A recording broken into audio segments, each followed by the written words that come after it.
दोस्तों आज की वीडियो में मैं आपको एक ऐसा लेटेस्ट जजमेंट बताने वाली हूँ जो कि दिल्ली हाई कोर्ट का ही है, जिसमें हस्बैंड की साइड को बहुत रिलीफ मिला है।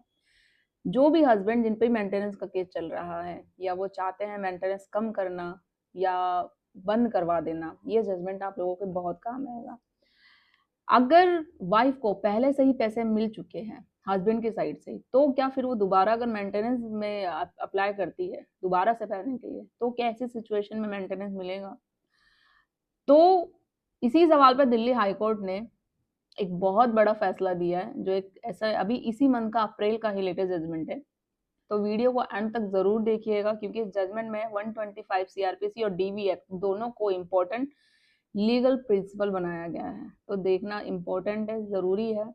चैनल पर फिलहाल नए जुड़े हैं तो चैनल को सब्सक्राइब करिए, लाइक करिए, शेयर करिए, साथ ही बेल आइकन दबाइए ताकि आपको टाइम टाइम से मेरी वीडियो की नोटिफिकेशन मिलती रहे। इस जजमेंट का जो लिंक है मैं डिस्क्रिप्शन में शेयर कर लूंगी, आप डिटेल से अच्छे से पढ़ लीजिएगा और हो सकता है तो अपने केस में फैक्ट के अनुसार भी इसे यूज कर सकते हैं। और साथ ही है क्या, इसका जो मेन जो पॉइंट है वो मैं बता देती हूँ आपको कि क्या है। ये केस था अनुराग मनोहर वे सोहम रानी का, दिल्ली हाई कोर्ट का।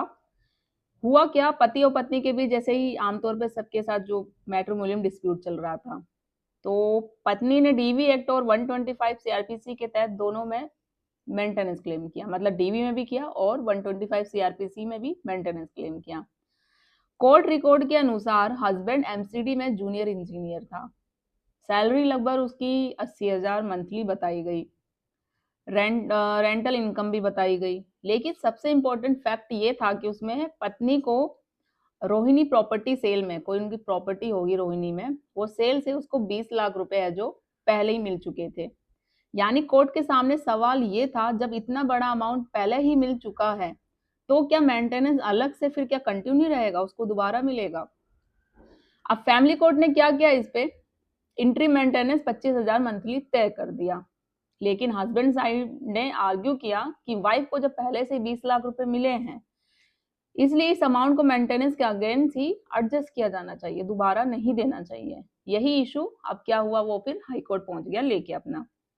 अब जब दिल्ली हाई कोर्ट में केस गया तो दिल्ली हाई कोर्ट ने क्या बड़ा फैसला दिया इसमें, कि अब आता है सबसे इंपॉर्टेंट हिस्सा। दिल्ली हाई कोर्ट ने साफ कहा इसमें कि हाँ, अगर 20 लाख अमाउंट को मेंटेनेंस के अगेंस्ट एडजस्ट किया जाना चाहिए। लेकिन यह कोर्ट ने लोअर कोर्ट की एक गलती भी सुधारी।